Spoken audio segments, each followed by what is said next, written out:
So I'm really delighted to introduce Liana Chua, who is a reader in anthropology at Brunel University in London.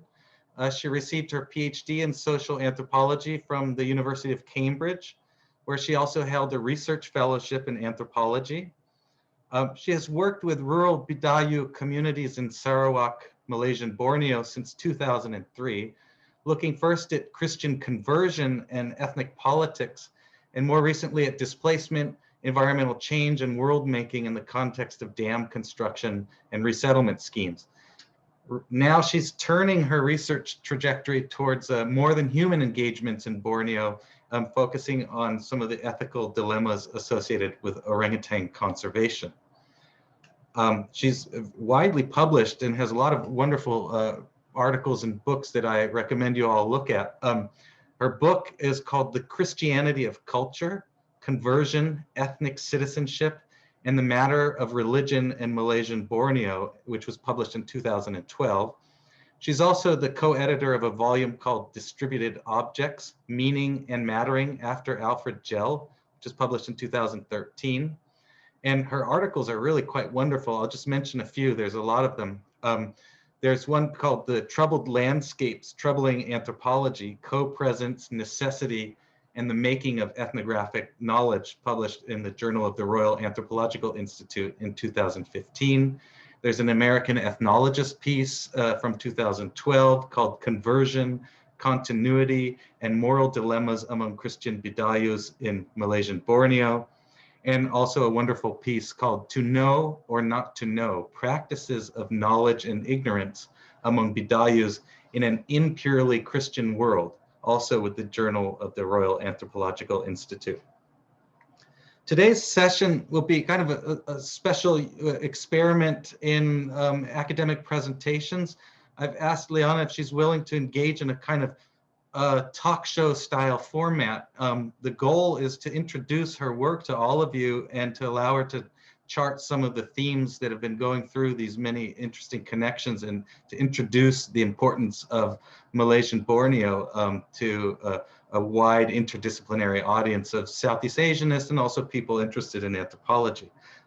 So the way this is going to work is we'll have a conversation for about 20 to 30 minutes. And then after we do that, I'm going to open it up to questions from the whole audience. And I've asked Liana to kind of speak broadly in a way that can bring people into her work. So even if you haven't read her work yet, you'll get to learn a little bit about it along the way. So with that said, let's turn to the conversation. So first, thank you, Liana, for joining us. And it's really delightful to have you here. Hi, it's nice to meet everyone, and thank you very much for such a lovely, warm and generous introduction, Eric. It's really nice to meet you. Yeah, so it's great to have you. I want to ask you about the places you work in Borneo and some of the people that you've come to know in your fieldwork. So, you know, if you could just kind of speak in an open sense about where do you work and who do you work with, and what are some of the major issues confronting people in the region? And, you know, what are some of the core themes that you see animating your work and how they've emerged from your long-term research in Malaysian Borneo? Sure. Okay. Thank you. Yeah. So I guess I sort of see myself as an anthropologist of Borneo in the kind of broader sense, in the sense that I try to approach Borneo as an island that's, you know, very much a sort of interconnected space with many sociocultural, linguistic, religious, political formations, but also environmental events and processes and changes that transcend contemporary national boundaries. So in that sense, I'm very interested in the sorts of flows and connections, but also kind of gaps and tensions that go on within this broad island. But having said that, the bulk of my research since 2003 has been with Bidayuhs, as Eric mentioned. So Bidayuhs are a small indigenous group. They live in the East Malaysian state of Sarawak in Borneo, and they live in the sort of mountainous hinterlands of the state capital, Kuching. And so for my PhD, I lived for about 15 months, which is fairly standard for anthropological fieldwork, in a fairly large Bidayuh village. And this village was a really interesting place to be in because it was in the middle of this transition from a kind of rice planting animist past to a very self-consciously modern, urbanized, Christian present and future. And I kind of turned up towards the tail end of that process. And one of the most interesting things about doing research at that time was that although the vast majority of people had converted to Christianity, various denominations of Christianity by that stage, many of them still remembered what it was like to do the old rituals. They had sort of firsthand experience of what it was like to convert to Christianity relatively recently, kind of in the last 10, 20 years. And so there was that, there was this kind of really rich living archive of the conversion experience. But there were also about 10 elderly animist practitioners who were still carrying on and still doing the old rituals and actually being helped in various ways by their sort of younger Christian kin and neighbors. So it was a fascinating time to be there.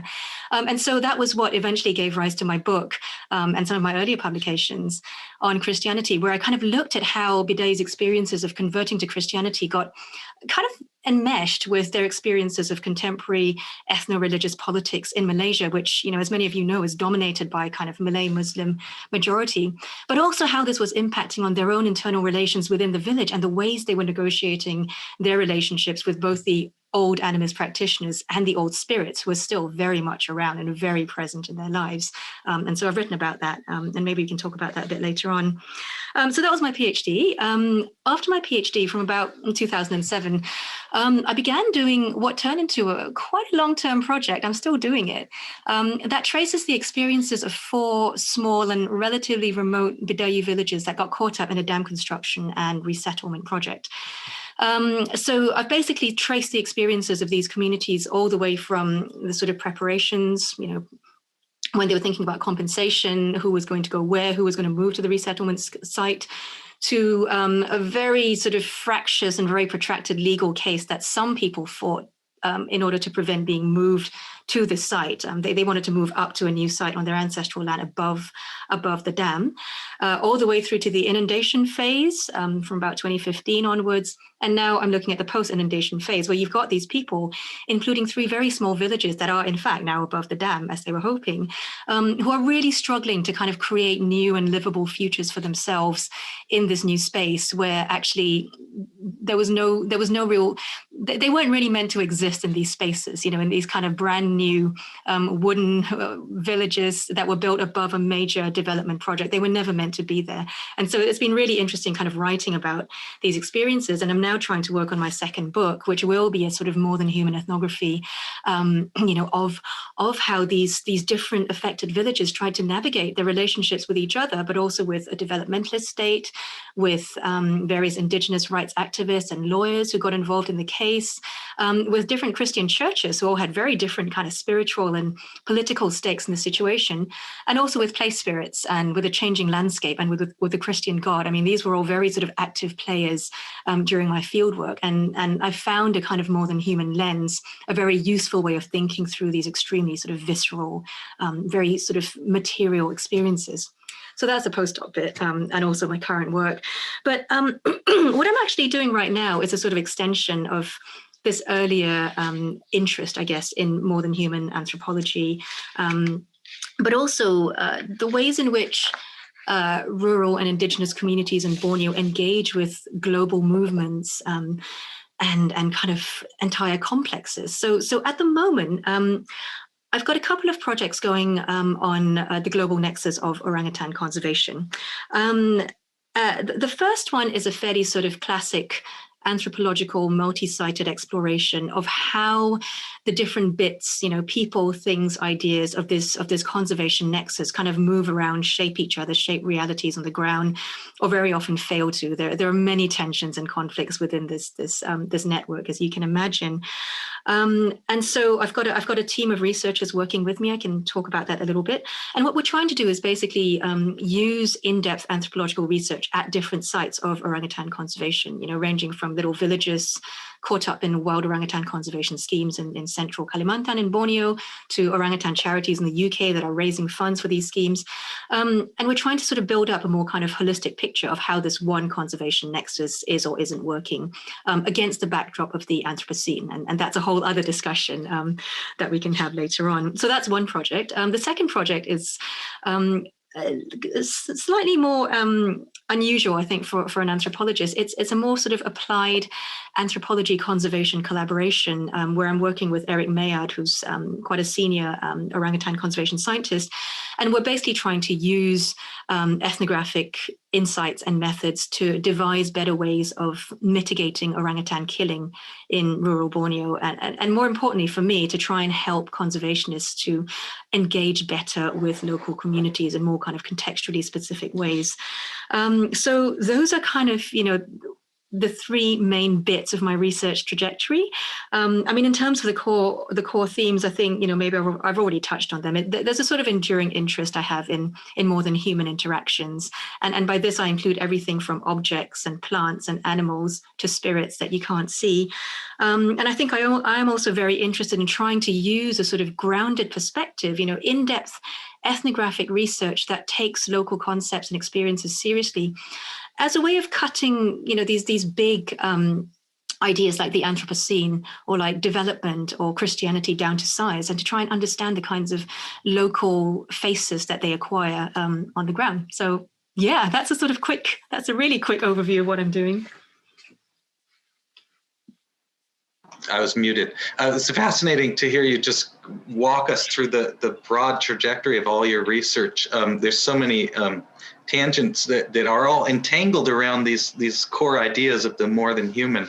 I'd actually like to hear you talk a little bit about what you see the contribution of more than human anthropology doing, because it's rising as a field these days. But I also would like to ask you, because in some of your writing, you've developed some critiques of the ontological turn. And let's be mindful of the audience. Not everyone in the audience will necessarily be an anthropologist per se.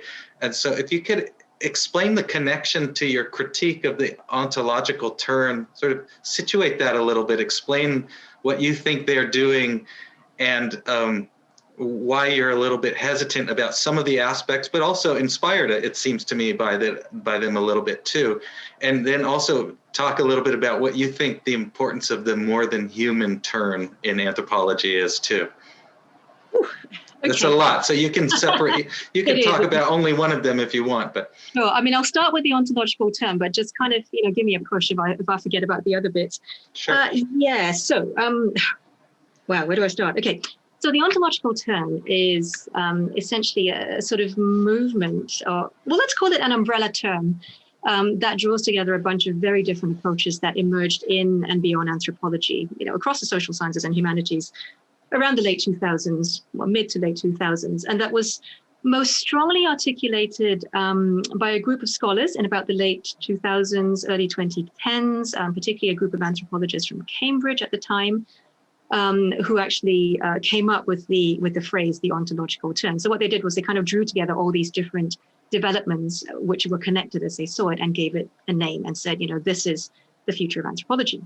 And so essentially what these anthropologists argued at the time was that up to that point, anthropologists had failed to really take seriously, we use this term a lot, take seriously, the various beliefs, political concepts, experiences of the people that they worked with, because they were unable to apprehend these beliefs and concepts and practices and so on ontological terms, which is to say that if, for example, you saw a bunch of, if somebody told you that, that cape is my ancestor, or that powder is powerful, you as the kind of, Cartesian rational anthropologist would say, well, that's just that's a cultural gloss of an ontological reality. That's not really power. That's just powder that my informant believes is power. Or, that cape is not really an ancestor. That's just a kind of, that's just a material object. It's just that they believe that this is their ancestor.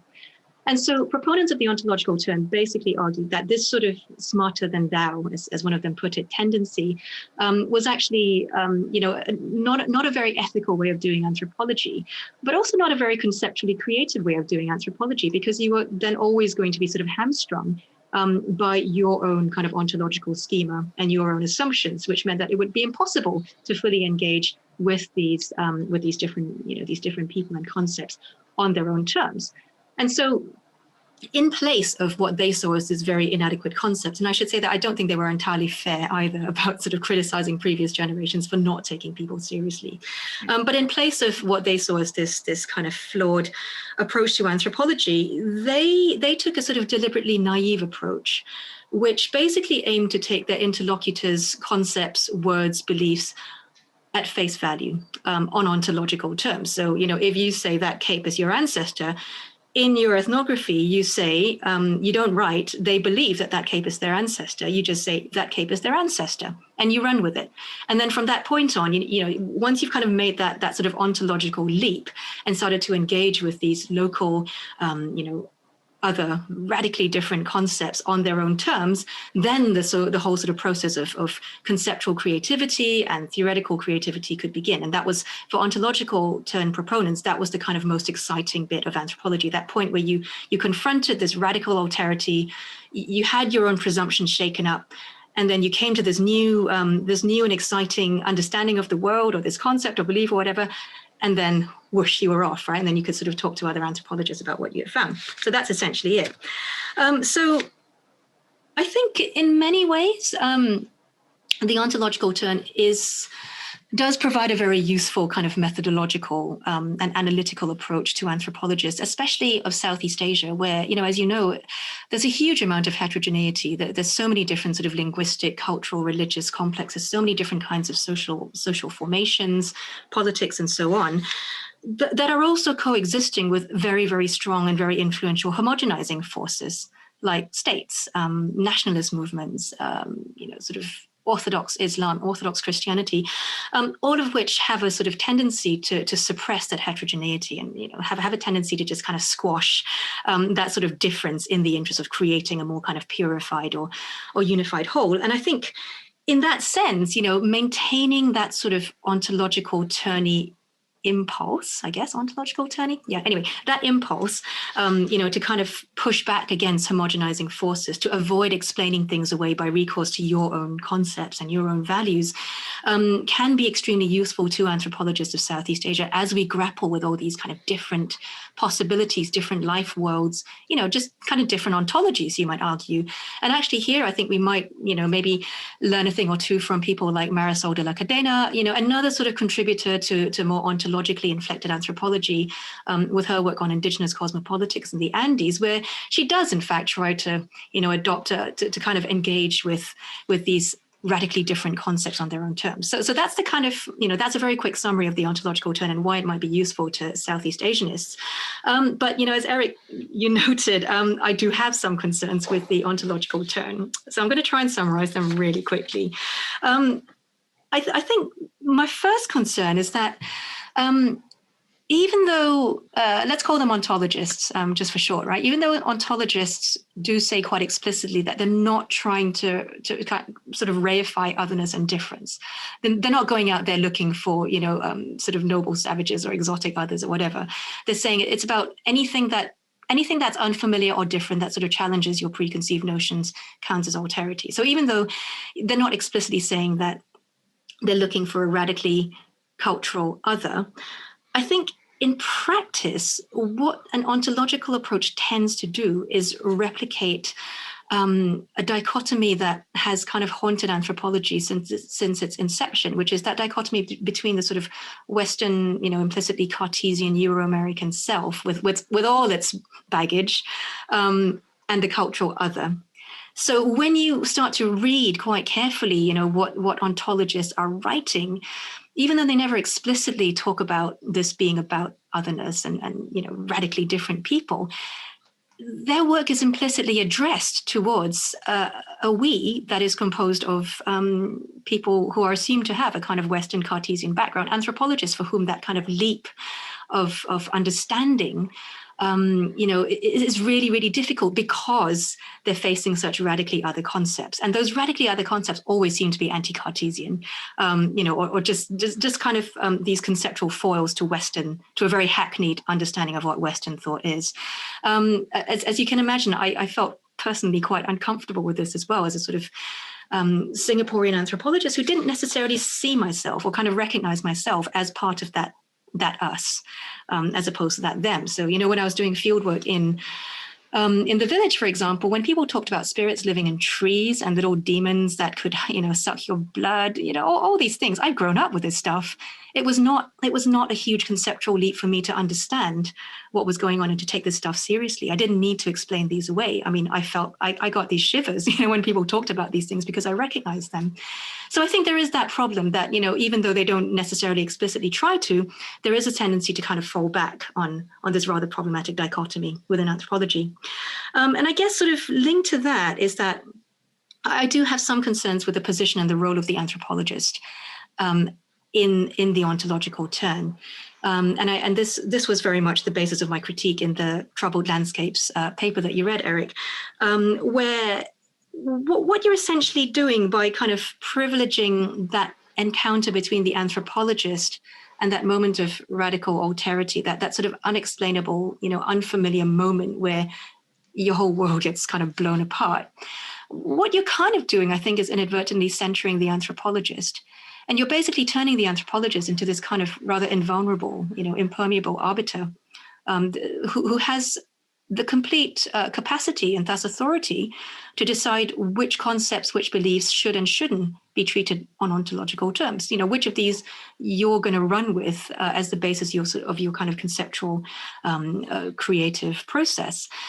And I guess my problem with this is that it tends to sort of purify the fieldwork encounter. It strips away, all the confusion, the mistranslation, the misunderstandings, the tensions that you inevitably encounter in the field. There's so many times when I've been told something by my friends, I've taken it really seriously, I've written it down, and then the next day they're like, oh, by the way, that was just a joke. You didn't really believe that, did you? That thing about spirits. And you get so much of this in the field, or you get people kind of deliberately pulling you into their own, political projects and kind of making up all sorts of things that will, boost their position, whatever, right? So there are lots of these kind of little, messes and complications of co-presence, as I call it, that you will find within the actual experience of fieldwork that kind of get stripped away when you start trying to approach things in this deliberately naive manner. And so what I guess I was calling for in this Troubled Landscapes paper was basically a sort of more humble approach to anthropology that didn't just kind of shine a spotlight on the anthropologist and kind of privilege the anthropologist as the locus of all that was exciting in anthropology. Once you've got these wonderful concepts, off you go, go talk to your mates in the ivory tower and kind of make up new theories. Great. That was precisely what I was trying to avoid. And what I was basically saying was, no, we need to try and ground these encounters in the networks of co-presence in the field, which we can't afford to erase from our ethnographies and of which we are inevitably part as anthropologists. So that's kind of where my discomfort with the ontological term lies. So this is fascinating. The thing that I find so fascinating about and what you've just described is that your critique of the ontological term, quote unquote, takes seriously the impulse of the ontological term, which they claim in some ways is to take seriously other perspectives, but then you recognize in the process it's inadvertently privileged the anthropologist. So it's a very interesting critique that is sensitive to the ambitions of the term, but also recognizing its internal contradictions, which is quite interesting. I wonder if you could take us into Borneo a little bit, and in that essay where you're talking about this and describe a term that you use in there. You say there's a risk in the ontological term to have a proclivity to gloss over local heterogeneities, which I found really gripping because it reminded me of my own field work in Southeast Asia, where there's lots of heterogeneities. And whenever you want to claim that there's a kind of an ontology of something, it can be quite tricky. But I wondered if you could describe a couple of the heterogeneities that maybe like let off a light bulb for you or something like that. And then after that, we'll turn to talk about your orangutan work. And then after that, we'll open it up to questions from the audience. Okay, great. Thank you. Yeah, absolutely. So this kind of goes back to my earlier point, I guess, about how, ontologists kind of hold, I guess they privilege that moment of encounter, yeah, between the anthropologist and the radical other, the alterity. And that's kind of like the moment, you know, when everything gets really exciting. So you would often hear, you know, ontologists saying in person, I'm not really that interested in the kind of boring everyday stuff. You know, I'm just really interested in that unusual moment, because that for me is the most important thing. And I guess one of the offshoots, or one of the consequences of keeping that encounter, you know, that interface between anthropologist and other at the forefront of the ontological turn, is that whole other bit gets squashed in the same way that the whole sort of anthropologist bit gets squashed, right? So there's another sort of edited volume I recently did called "Who Are We," which was very much about trying to question this rather unthinking, you know, unproblematic invocation of the sort of anthropological we as the imagined audience. You know, who exactly are this we that we're talking about? But anyway, that's anthropologists. So we've got the sort of local heterogeneity here. Yeah, so there were many, many moments in the field where, you know, I sort of encountered these sorts of divisions. And this was precisely what made me quite suspicious of any sort of program that tried to make vast sweeping statements about the Bidayuh or about indigenous people as a whole, because this was, you know, it was, I feel like a bit of a kind of misery guts, but, you know, it's very, very difficult to kind of run with those projects when you're very aware of the ethnographic complexity and the messiness of what's going on the ground. So one example, which I mentioned, was different Christian views of the old people, you know, the old animist practitioners and the old spirits that were still around, which I talked about in this other paper, Eric, which you read, To Know or Not to Know. And this was a really interesting sort of tension that I encountered in the field, which was, what on earth do you do with these old guys who are still insisting on practicing the old rituals? You know, how do you deal with the kinds of spirit realities that these rituals bring to the village? Because the thing that, you know, everybody understood was that even though most people had converted to Christianity, the old spirits were still there. You know, they as long as people continued believing in them, practicing the old rituals, doing things that would engage with them, the old spirits would stay around. They were less powerful and less influential now because most people were Christian, as they said, but they were there. And that was a problem because, you know, a lot of Christians didn't necessarily want to get embroiled in relations with these old spirits. And so one of the interesting things I found was that Christians' views of the old spirits and the old rituals varied according to their denomination, which I wasn't expecting because, you know, coming in from the outside, I had a very kind of dim view of missionaries. I just thought, yeah, you know, nasty bunch, you know, foisting a foreign religion on these people. I mean, it turns out Christianity was really, really important to their lives, and that's fine.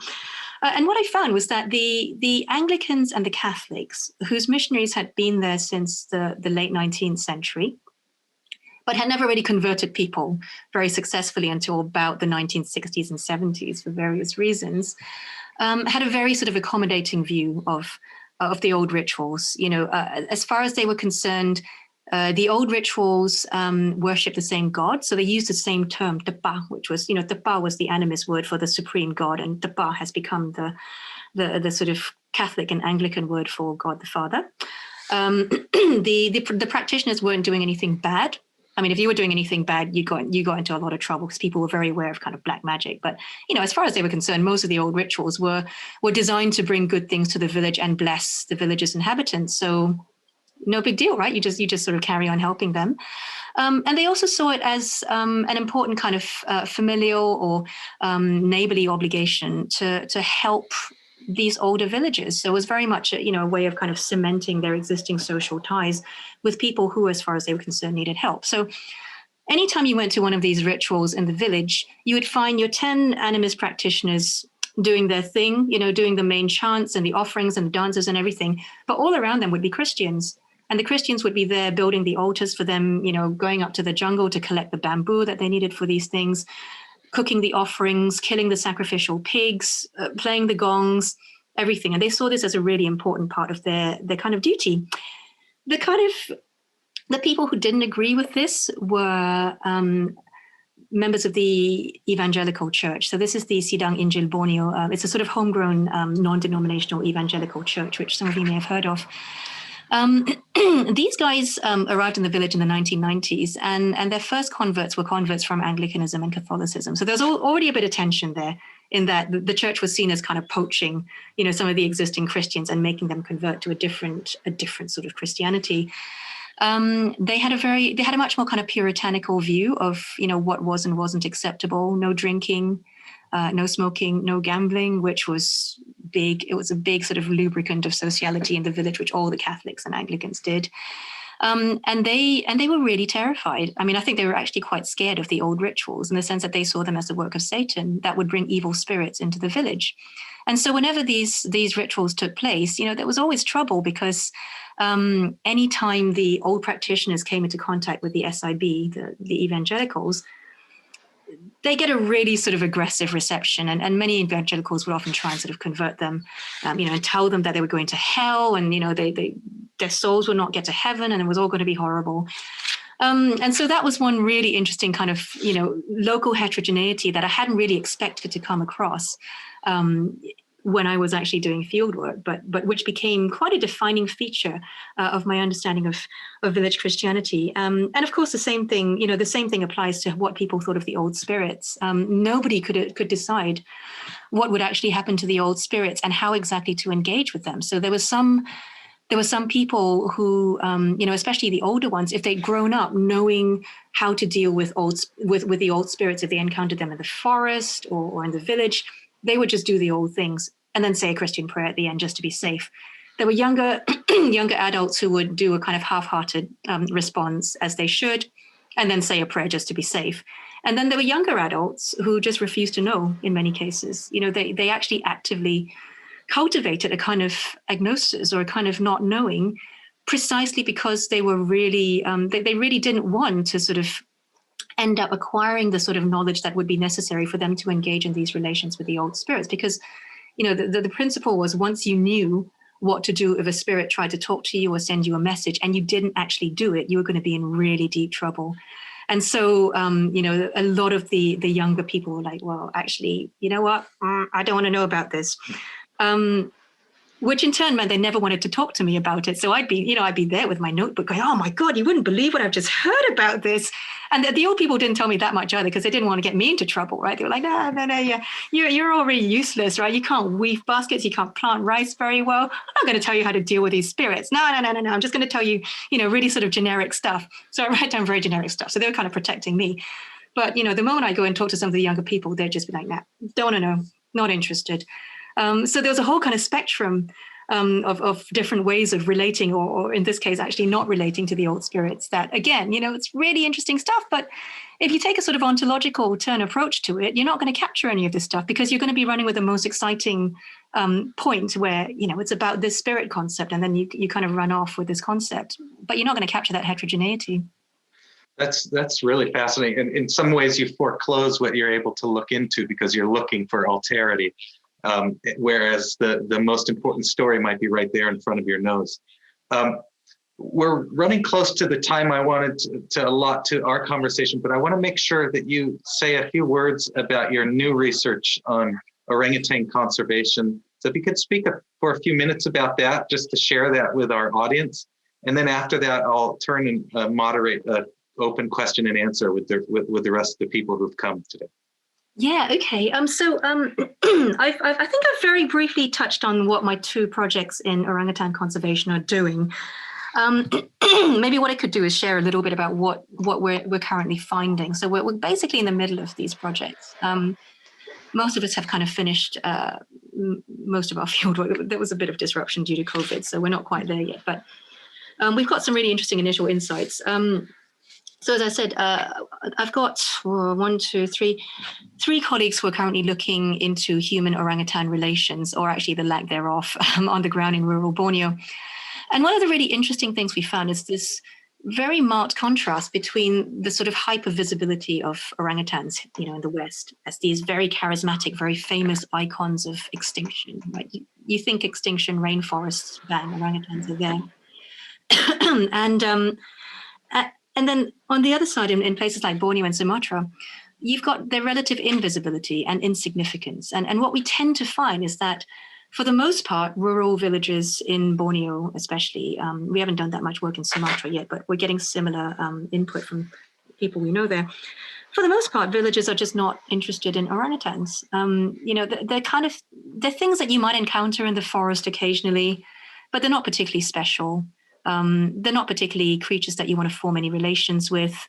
Every now and then they turn into these pests because, you know, when it's durian season and the trees are all fruiting, out come the orangutans.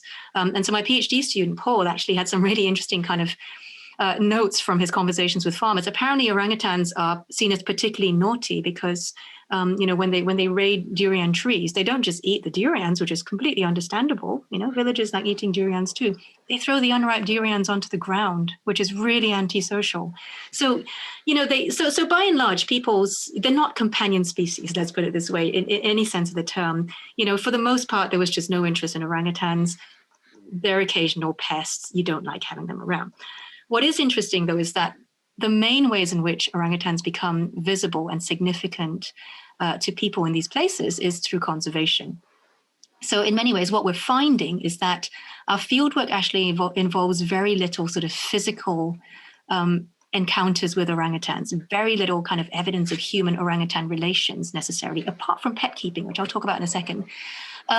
And actually much more, you know, it's much more to do with villagers' relations with conservationists who are in many ways making the orangutans much more kind of significant and in a way much more dangerous than they used to be in the past, because orangutans are protected and people are aware that they're protected and that you could get into a lot of trouble for harming or capturing an orangutan, which, you know, for the most part, you've just never seen as particularly important or special or worth protecting.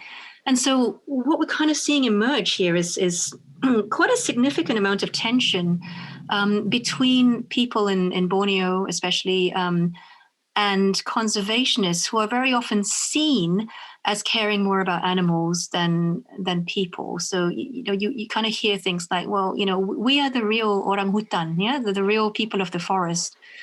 But why are these foreigners, you know, throwing all this money and care and everything at saving this one ape? Right? Why just this one ape? Why are you building these huge rehabilitation centers with state-of-the-art X-rays, you know, medical supplies, nappies, milk powder, when we don't even have this stuff? So it's a really kind of tense situation on the ground. There's a whole kind of spectrum of different conservationists as well. So that kind of adds to the complexity of things. But I guess that sort of tension has really been the kind of main feature of our fieldwork in these areas. I just want to touch very briefly on this issue of pet keeping as well, which is in that article that I sent you. There is kind of one exception to this lack of interest in orangutans, or, you know, kind of antagonism towards orangutans, and that's pet keeping. That's when, you know, rural villages, very often, you know, the mother orangutan is killed while trying to get fruit or whatever, or in somebody's farm.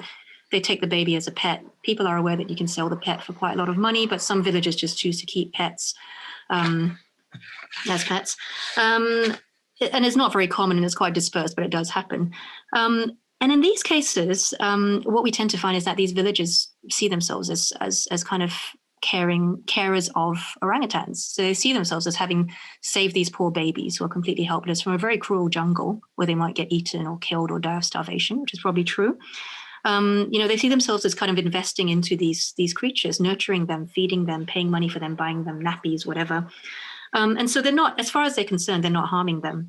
But then, you know, once conservationists become aware of this fact, this often results in quite a kind of dramatic orangutan confiscation operation where these conservationists will turn up with members of the local wildlife and forest authorities, because there's always going to be a member of the government with them. They turn up, they confiscate this orangutan. They don't offer compensation because, as far as they're concerned, it's illegal. And then they take them to these rehabilitation centers where they get cared for, they get fed, they get cuddled, you know, they get nurtured, as far as villagers are concerned, in much the same way as they were doing it in the village. And so this is, you know, one of those really interesting kind of ethical dilemmas, I think, that's been haunting me during my research. And so, you know, just very briefly, I think there's sort of three main ethical concerns that kind of smash up against each other here. You know, one of them is the sort of cultural relativist impulse that many anthropologists are animated by, right? I mean, my first reaction was like, well, why shouldn't these people be allowed to have whatever relations they want with orangutans? Why not? This is colonialism. This is bad. And then you've got the whole sort of which comes into the sort of more than human turn, which I realize I didn't really talk about, but this is part of the sort of multi-species turn in anthropology, where you start to think about animals as agents and animals as kind of beings with affective ties to humans. And you think, well, okay, what if that, you watch some of these pet confiscation videos, and the baby orangutan obviously doesn't want to leave its owner. And you think, oh no, what about the feelings of this poor orangutan? Why should it be put through this traumatic separation? And then the third sort of problem is that, the main problem is that in reality, this sort of pet keeping can be extremely damaging. Villagers don't tend to know how to take care of orangutans. They feed them rice, condensed milk, chocolates. Very often they end up getting malnourished or ill. They become too big to control. They get chained up, shoved into really crappy boxes. And actually, in that case, I think the conservationists are right. They're actually saving the orangutan from what could be a really, really nasty fate much later on. And there's no resolution to these impulses. But, that's kind of one example of the kinds of ethical dilemmas that our research is also trying to foreground. Anyway, I've spoken a lot, so I'm going to stop. Well, thank you. You've spoken a lot, but you've given us a lot to think about. And I'm sure that our audience has a lot of questions for you. So what we'll do here is I'll moderate the questions using the Zoom interface. So those of you who have any questions, if you can use the hand raise function, that will help me out. But if you can't use the hand raise function, turn on your camera and wave your hand wildly, and I'll try my best to notice you. I see that Michael Dove has his hand up using the hand raise function, so we'll start with Michael. Go ahead, Michael. Thanks, Eric. Fascinating chat, which I've immensely enjoyed. I wonder if we could go back right to the beginning when you talked about your work with the Bidayuh in transition. So I'm wondering, were the Bidayuh ever not in transition? But Borneo has a very rich history, and it almost, to talk about transition and pre-transition almost sounds like we're talking about a period of no history.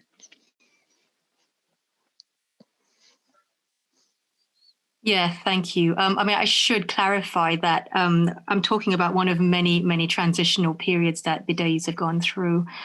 So people talked about it as a significant period of change. And that was kind of the sort of local lingo that I was picking up on, this idea of barui, which is really quite fundamental sort of transformation of their society. And it was quite interesting that absolutely, from a kind of analytical point of view, I'm completely with you. They've always been in transition, and they've always engaged with, wider forces in the world. They engaged with wider trade networks for centuries before that. They were very much some of the earliest supporters of the Brooke state, which was interesting. There've been some really interesting sort of analyses of the relationships that they formed with the government and later the British colonial government. So they've been going through various stages of transition, I guess. Maybe transition isn't even the best word, because this is very much part of a continuum of engaging with various external, foreign, regional, local forces and agents.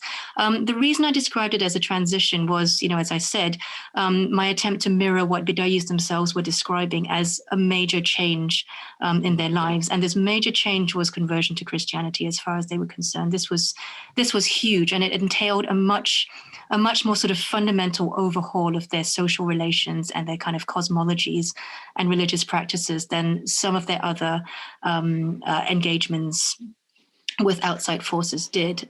For example, with missionaries who were hanging around in the area in the 19th century and early 20th century, but who never converted them. So in that sense, it was my attempt to also capture what people saw as a significant period of change leading to the present. But, I'm absolutely with you. There never was a kind of static, originary romantic past. They've always engaged with the world in various ways. Thank you. Thanks, Liana. The next question is from Al Lim, who's a PhD student in the anthropology department here at Yale.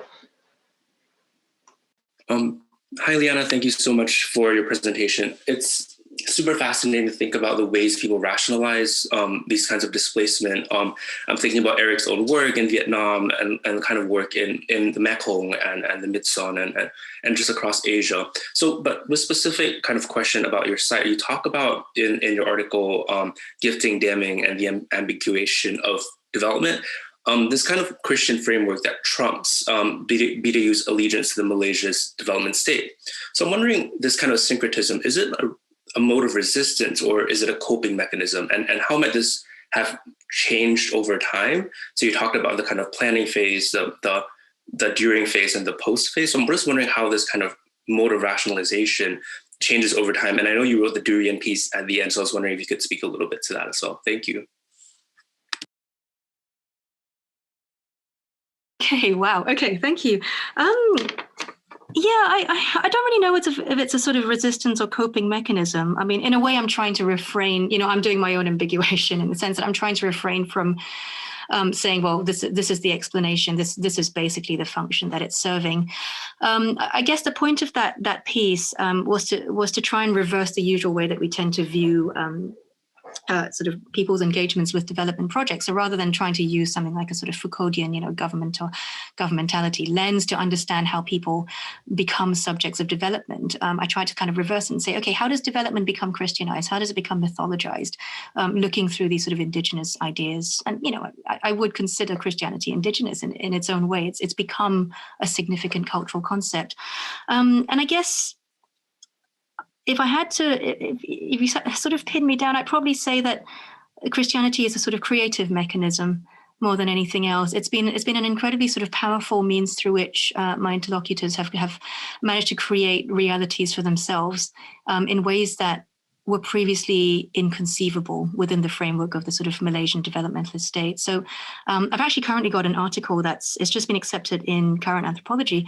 And it basically looks at the sort of Christian dimensions of this legal case that they fought and, tries to understand how for many of, even though the case itself was sort of fought in the terms of indigenous rights and sort of legal rights, behind the scenes, it was all about God. It was all about them being good, moral Christians and trying to enact, a sort of politically engaged form of Christianity in the world, which in fact kind of led them to desert the Anglican Church en masse and move to this West Malaysian charismatic church because they thought the Anglican Church was just kind of too tied up with the state.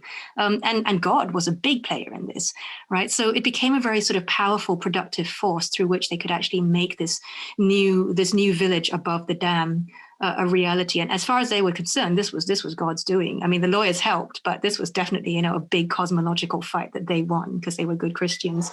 So I guess that's one way of, kind of rethinking development. The durian piece. So you're talking about durian diplomacies. Yeah. So what's happened, right? Just to bring you up to date, is that these guys eventually won the right to it's a bit tricky. So they forced the state to recognize their ancestral rights to the land above the dam. Unfortunately, the state still refuses to recognize their right to have a village on that site, which was kind of their point, right? So they went and built this village from scratch before they even won the case, and they're living there now. But because the state is not supporting it, it's refused to give it subsidies for pesticides. None of the usual solar panels, money for bamboo, water pipe systems, anything. They're trying to they become sort of entrepreneurial, and they've always been entrepreneurial. They've always been, been selling pepper and rubber and cocoa, depending on what the prices are like. But they're kind of striking out on their own right now, which is really, really, really interesting. And one of the things that they've done is they've worked with this tauke, so this Chinese businessman, who has a durian plantation growing Musang King, which it's a sort of premium brand of durian that the China market pays a huge amount of money for. He has this plantation up in Cameron Highlands. And because these guys are up in the hills, he's got them to transplant some of these Musang King seedlings over to their land, and they're growing these Musang King durians and marrying them with the local variant, as they say, so that they all become this kind of super hybrid, kind of indigenous durians. And the hope is that they'll eventually sell these durians to the Chinese market and make a lot of money. So that's a new sort of strategy that they're using to make the most of their current situation. Thank you, Liana. We have a question from Ling Zhang. Ling Zhang, do you mind introducing yourself also before you ask your question? Sure, thank you. Thank you so much for this wonderful talk. Hi, Jim. I'm not an anthropologist. I'm actually a historian for China. I'm working on environmental history. So your talk is fascinating. It teaches me a lot about the ongoing discourses in your discipline, in your field. So I entered this conversation a few minutes later, so you might have already touched upon this. I noticed in the talk, in the title of your talk, there is dams there. So I might have missed the conversation about that. Can you say something about dams? And also I noticed in your talk and in several of your publications, you mentioned troubled landscapes. Mm-hmm. So could you please also say something about the troubled landscapes? What do you mean? And related to dams and the troubled landscape, then this leads to another issue. I'm very curious about that's something here. How do anthropologists like you working on more than human and multi-species issue to incorporate non-life forms, let's say dams, let's say gigantic concrete monsters, non-organic beings? How do you deal with that? Not necessarily life-based, not necessarily species-based. So I'm just purely curious about what's the conversation in your field about that. Thank you. Yeah, well, thank you so much. Yeah, I think they're all very much connected. Yeah, I mean, in some ways, it feels like multi-species as a kind of approach isn't necessarily expansive enough to incorporate everything that we want to talk about. And so that's why I use the term more than human rather than multi-species, because, a lot of my work has involved trying to understand this incredibly sort of powerful and really quite problematic agency, I guess, that these non-living beings can have on people's lives and how they kind of co-create these sorts of realities. And so this kind of brings me to the notion of dams and troubled landscapes. These are basically connected in the sense that my paper Troubled Landscapes was very much an attempt to understand how effectively my interlocutors were becoming displaced from their own landscape, their own kind of sort of genealogical, social, moral space, which they called abongta, which means basically our area, without ever having left it. And that was where the sort of troubledness came in, right? That they were still living in this space that was undergoing these really quite radical and far-reaching physical changes that then had implications for the way they related to the land. So, so in this article, I wrote about how prior to the dam coming along, they sort of used things like fruit trees and landmarks and kind of bamboo, rows of bamboo, old longhouse posts as sort of indexes of their genealogies and their movements, their sort of migration patterns across that land, which could in turn be ways of understanding people's rights and relationships and kinship obligations in the present. And of course, once the dam came along and the landscape began being kind of reshaped in anticipation of inundation, all that started to disappear really quickly. You didn't just have this sudden dam landscape that was opening up in front of them, which they had to walk through. It would take about an hour sometimes when the weather was bad to get through this construction site. And it was absolutely terrifying. You'd have boulders kind of falling down occasionally. You'd have these burst water pipes. You'd have these huge machines that you'd have to somehow pick your way around. And, people would always talk about these things as if they had a kind of malign agency and force in themselves. You know, oh, so-and-so, you know, one of those workers fell off that water tower or whatever recently, broke open his head, they buried him, they didn't know where he came from. You know, you get all these stories as you were kind of walking through the dam construction site. So I guess in that sense, you know, what was happening was this really weird this weird sort of process of displacement that didn't involve necessarily a kind of relocation or migration to a different site, but that was nevertheless completely reshaping people's lives. So that's kind of what I meant. And yeah, I mean, absolutely, the dam was a huge thing, you know, not just a sort of big physical cement structure, which is big, but also its specter, its possibility, which you know, changed things and people's relations way before the waters ever came. And then when the waters came, it was all about how they were stinky and deadly and toxic. And I mean, yeah, there were many sort of affective and very visceral associations produced by these non-human things, including dams. So yeah, I don't think multi-species is necessarily a big enough term to capture what was going on. Right. So in the sense, the troubled landscape creates many new spirits too in this new era. Sounds like. Yeah, I think so. I think we're still working that one out. I mean, I know it upset many old spirits. So there were hauntings in the dormitory that we heard about a lot. It was all about the old waterways getting blocked up and the spirits getting really pissed off about that. Yeah, there was all that going on as well. I think they said there might be hauntings by the spirits of the workers who died, but I haven't heard anything since then. So I don't know if that's still Thank you so much. Thank you.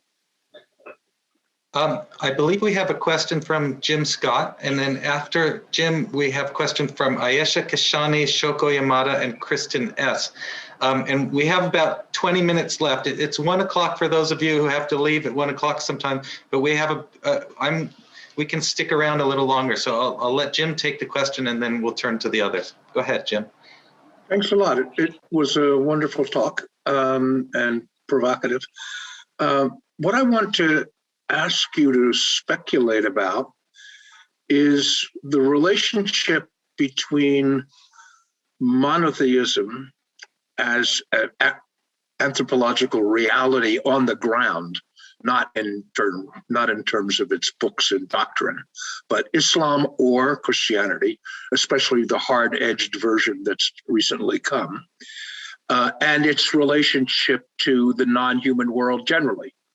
I mean, from an abstract perspective, one of the attractions, I think, to environmentalists of animism is the presumption that the non-human world has agency, spirit, and so on, and therefore demands a certain kind of respect. I know Faiza Zakaria, a colleague of yours in history at NUS, is working on these issues in Sumatra. But I'd like you to say something about monotheism on the ground as it's understood and practiced, and whether its relationship to the non-human world is different, radically different, moderately different from, let's say, the older spirit-loving practitioners at your field site. Interesting. Thank you very much for putting that thought in my head. It's hard for me to say whether or not the Christians I'm familiar with have a particularly strong concept of monotheism. I think they're very aware that the Christian God, so I'm really speaking from this on-the-ground experience here, they're very aware that the Christian God is the most, is the one true God, but that doesn't necessarily make him the only God. So I think as far as they're concerned, the sort of one of the biggest attractions of Christianity when people initially converted was that it was seen to free, and they used the term bidayuh, which is a ritual term. It means free from a ritual taboo, to free Bidayuhs from the sort of obligations and difficulties and challenges and hardships that were caused by the old animist rituals.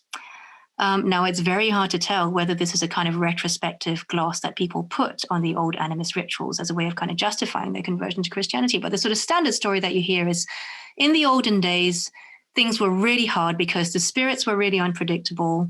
There were lots of pantang, lots of taboos that you might come across. If you were walking to the farm and you had a busy day's work harvesting the rice, if you saw a bird flying past you 3 times in a certain direction, oh no, you'd have to stop immediately because that was an omen and you'd be punished if you didn't obey it. And so people often talked about these very sort of unpredictable, but also very kind of time-consuming restrictions that they had to live with in the old days as one of the main reasons that they chose to convert to Christianity. They were free. And the reason they were free was not that they didn't believe the old spirits existed anymore. It was that they realized that the old spirits were now being trumped by a more powerful spirit, which was God or Jesus or Mary or whatever. And they had weapons. They had, crucifixes, altars, holy water, and so on, with which they could kind of combat any malign influences, whether it was Satan or whether it was the old spirits that were causing trouble for them. So, I mean, it's hard to say whether that is that is a form of monotheism on the ground, I suppose, in the sense that, theoretically, I think everyone subscribes to a relatively purified model of Christianity. They will say the right things, and they know in theory what the story, they call it stories, is meant to be about. In practice, I think it's a much more difficult sort of juggling act between, the sort of realities of the Christian present and the continued, the persistent remnants of the pre-Christian past that they're just there. They're not even possibilities. They're just there in people's lives. So I guess, sort of relating this point to the non-human world, I think maybe one of the things that I find environmentalists tend to get wrong is kind of this assumption that all Indigenous people love and care about and have kin relations with and so on, non-human beings. I don't think that's necessarily true. I mean, when you sort of look at these sorts of relations on the ground, we find that people were just as interested in drawing boundaries. And very, often people would have kind of antagonistic relations with certain beings and certain animals, certain parts of nature, however you define that. And so I'm not sure necessarily if Christianity might have enacted a change so much as that stereotype about Indigenous people may not be all that true. I'm generalizing a little bit here, but certainly from what I've seen in the Borneo context, that's not the case. There's a much more kind of complex range of emotions and relations and boundaries that you see in people's relations with non-human spirits and non-human animals. Great. We'll move to the next question from Ayesha Keshani. Hi, Liana. Thank you for the talk. Hi. Yeah, I mean, okay, so I'm a PhD student at Goldsmiths, University of London, in visual cultures, and my work's looking at cosmopolitics and the histories and futures of exhibiting nature at the Sarawak Museum. And so I just wanted to ask, about your reference to cosmopolitics, if you can speak a little bit to the methodologies and practices that you're working with in terms of mediating between conservationists and communities and orangutans and the state and everything else, and how, if you are using a kind of cosmopolitical framework in terms of negotiating between those and how it's working out. Yeah, I think I use it sort of selectively. There are obviously sort of different approaches to cosmopolitics. The one that I'm finding most useful at this point is, the one that's used by Marisol de la Cadena and her colleague, Mario Blaza, in relation to sort of indigenous groups in North and South America. And what these are sort of built around are a kind of ontological turnish desire to try and take their spirit beliefs, their relations with things like, mountains, important mountains, other spirits, again, on ontological terms, and to actually, rather than kind of explaining them away as just beliefs or kind of cultural glosses or superstitions, trying to understand the sort of political role that these non-human entities can play in their politics and their relations with the state. And I think the sort of main thing that I take away from this particular body of work is that it advocates an approach to difference and incommensurability, quite specifically, that does not go for that does not go for a kind of hybrid or neutralizing end, right? So if you get, say, 4 different kind of, incommensurable complexes, practices, people together, what they sort of advocate is a way for them to kind of come together through partial connections. So this is what De la Cadena, drawing on Marilyn Strathern, uses, but without allowing any party to encompass or dominate or run over the other, such that that original difference is preserved, is maintained. So it's a kind of it's a sort of alignment and a way forward momentarily without nullifying the original difference.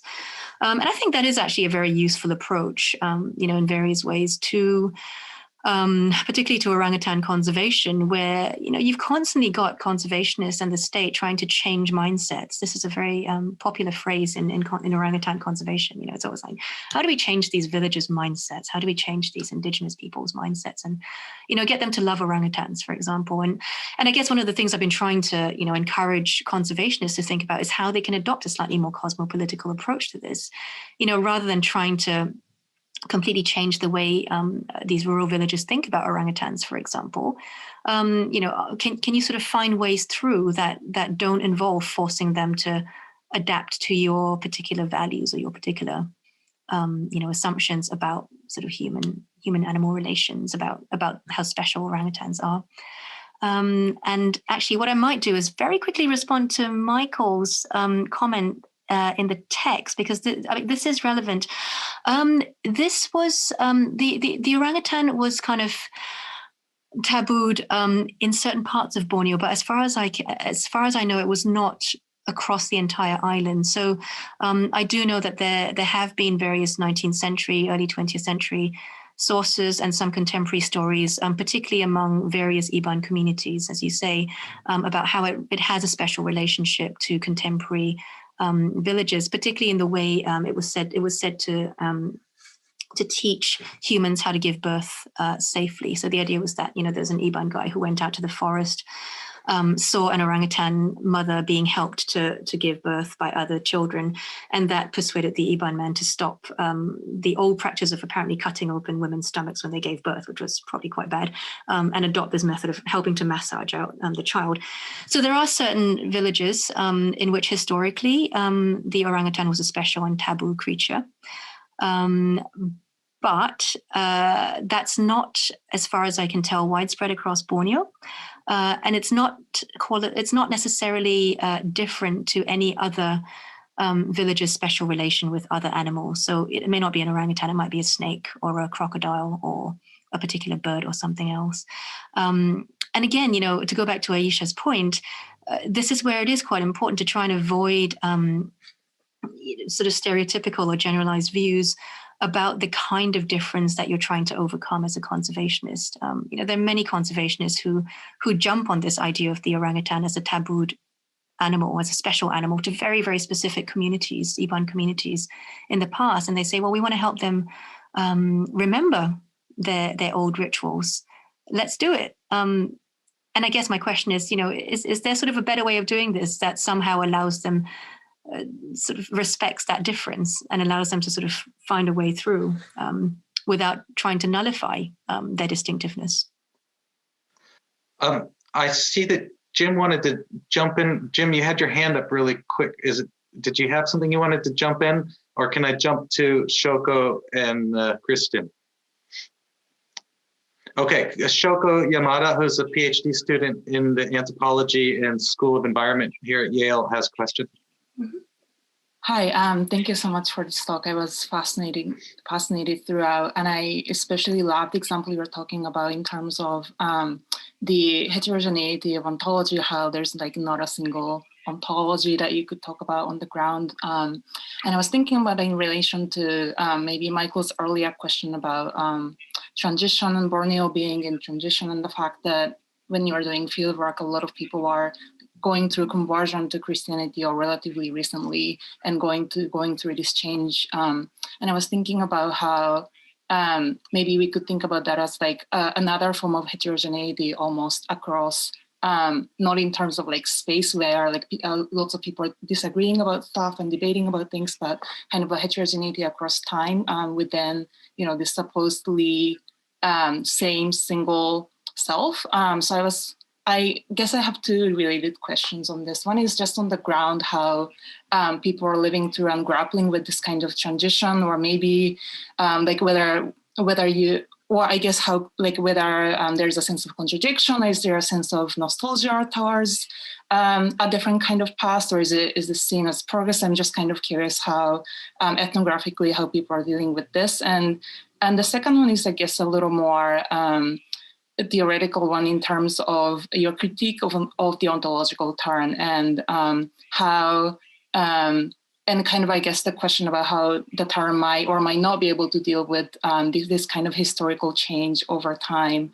And yeah, so I was kind of wondering if you could speak about that, and how your, I guess, suggestion to deal with more of the co-presence between the ethnographers and the interlocutors, as opposed to kind of the radical alterity, might or might not help us kind of deal with this kind of change that the term might or might not miss.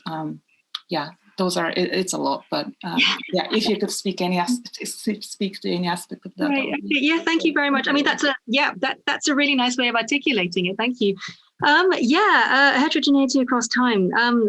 That's a really good point. And I mean, there've been sort of various critiques of the ontological turn that you know kind of also point out how they're not necessarily very helpful when it comes to dealing with the ways in which people's views or approaches or selves and relations might change over time. So I think you're absolutely right. How are people living through transition? One way which I find really interesting, and which also in some ways kind of prod at my kind of anti-colonial sensibilities, I guess. One thing I found really interesting is that there's been a kind of romanticization of the British past, Zaman British, Jaman Jah, as they say. And by British, Bidayuhs tend to mean both the British colonial government and the Brooke Raj, which was a curious beast that ruled Sarawak in the century before that.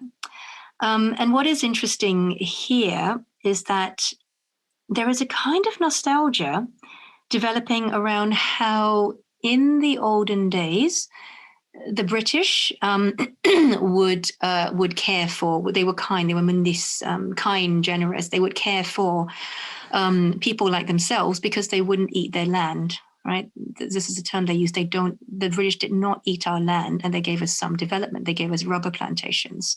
They gave us water tanks. They brought Christianity, who brought education and medicines. And this is then used as a kind of moral foil to the contemporary Malaysian government, which they see as only ever wanting to eat their lands. And, the fear of land grabs is quite sort of justified in Sarawak. And also withholding development from them because they're not Muslim. And so there's a really interesting kind of, it's almost like a sort of dialectic here where you've kind of got this romanticized British past set against what they see as a very, very unpleasant reality of a sort of Malaysian present. And I suppose what's really interesting about this, and I guess this sort of goes back to this question of co-presence and historicity as well, is that I think what people are invoking here is not so much a sort of absolutely good British past, but a kind of ideal relationship with a benevolent state, which they've kind of come to see as a baseline. So as far as they're concerned, the British government, as they say, kind of laid it set the standards for what their relationship with the state should be like. The state should take care of them, but it should not eat their lands. And what they want from the Malaysian government is a return to that relationship. Give us development, but don't take our lands. And there's an interesting sort of constant hopefulness about the way they sort of engage with politicians and with development projects, that they think, well, maybe this will work. Maybe this time this project might actually give us development and work and still allow us to keep our land. So there's a very interesting kind of, eternal optimism at play here that comes with that nostalgia, I think.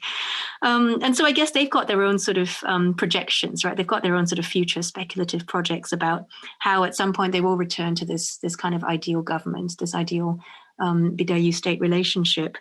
And I think that is particularly interesting because that is them trying to project themselves into what I described earlier as a very powerful homogenizing force. It's them basically saying, well, we don't want to be completely eaten up by the Malaysian state, but we really do want to be Malaysian. We really do believe in being Malaysian citizens, and we want our rights, and we want the development and the other good things that we're due. So please don't forget us. And that is a form of co-presence that they're constantly asserting, but also a form of sameness, which I find, a really interesting kind of idea to deal with, I guess, partly because it probably sort of pushes up against, my own kind of anthropological instincts, which is, why do you want to do this? But I guess it's pragmatic. They want to be Malaysians. They want to be part of the state. It's sort of my job to try and understand how and why. Thank you, Liana. Liana, we're getting close to 1:20. I have time, but I am mindful of, I didn't tell you how long we would keep you. And if you have the energy, you can answer as long as you wish. But we have two more questions that I'd like to hear. Would you like to hear both questions at the same time, or should I go one at a time? Oh, I don't mind. It's okay. So we'll go with Kristen S. first. Mm-hmm. And Kristen, if you can introduce yourself. Hello, thank you very much. I wanted to ask you to reflect a little bit on, if possible, we seem to be so comfortable glossing over the influence of Christianity and this homogenizing force that you speak of, and even in the way in which it contributes to this shaping of a view of what the relationship with the state should be, and that all of our understanding currently suggests that the great importance of biodiversity and how do we, it's so troubling to me to hear the way in which you describe young people not wanting to have any understanding of their origin, of their cultural identity, because they've been so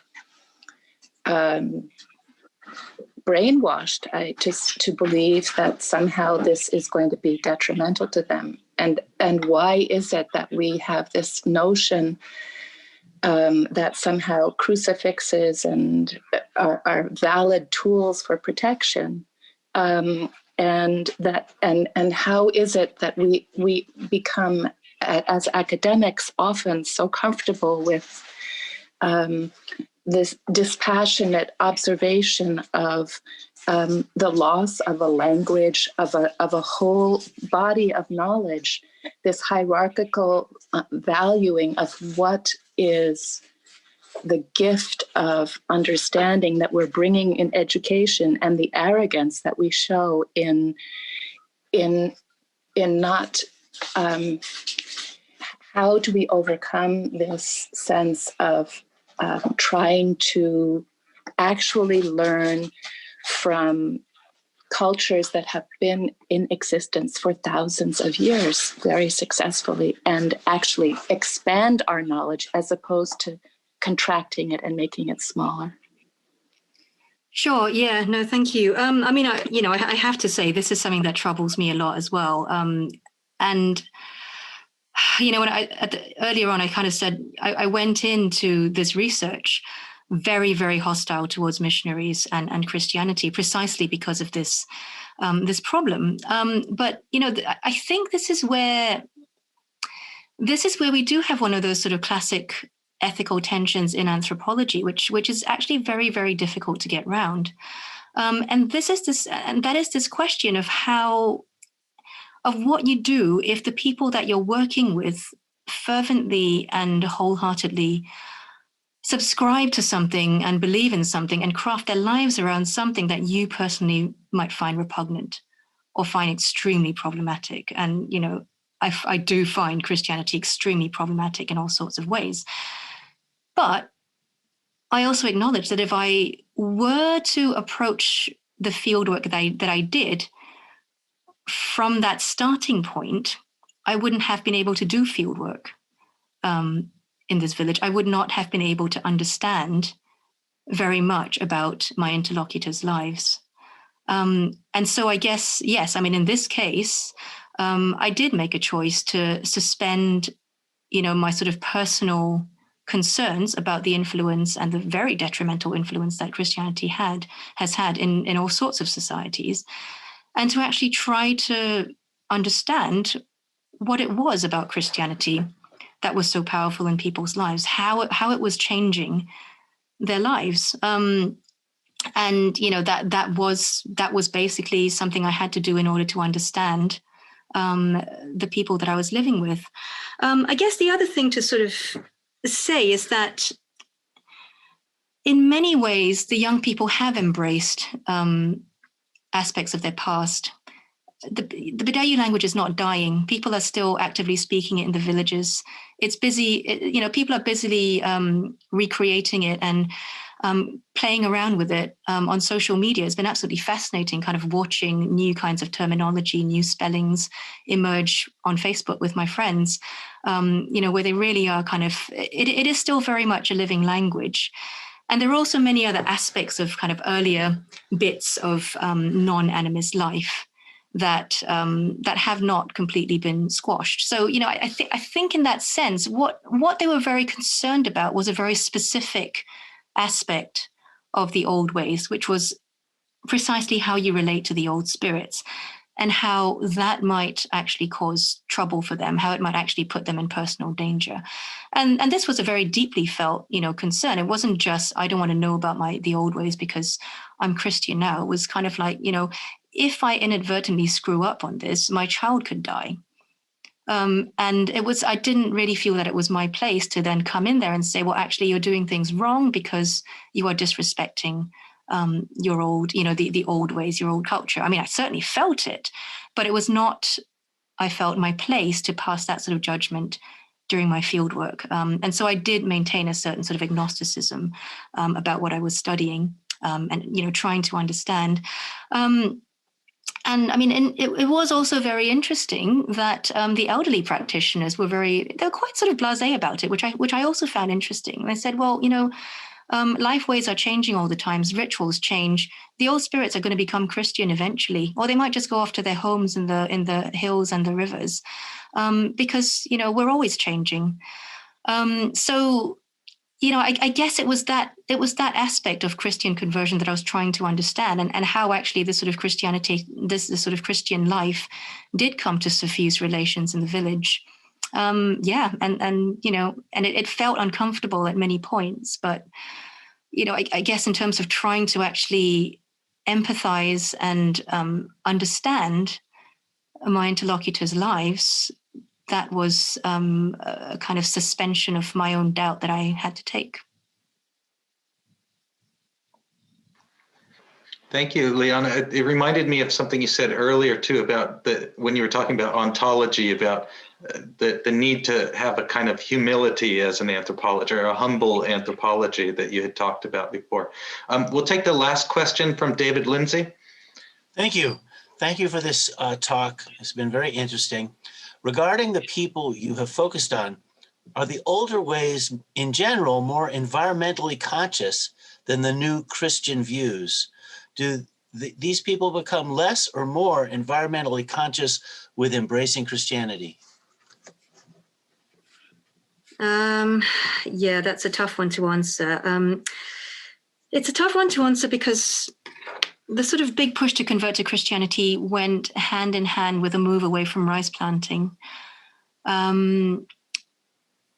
and so that, you know, so there were, for example, and there still are, you know, various kind of traditional ways of I guess what we would now call them sustainable farming, right? Which people still observe. So, you know, for example, there are certain kind of areas of land that are set aside for use by the community, you know, not a single household, which is the usual unit of ownership, but a community.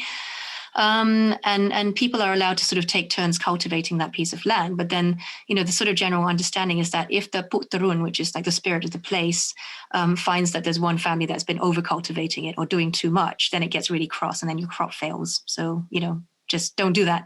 And people are actually quite good at following that. You know, they may or may not say it's to do with the Putterun now, even though they you know, generally there's an understanding that the Putterun still exists.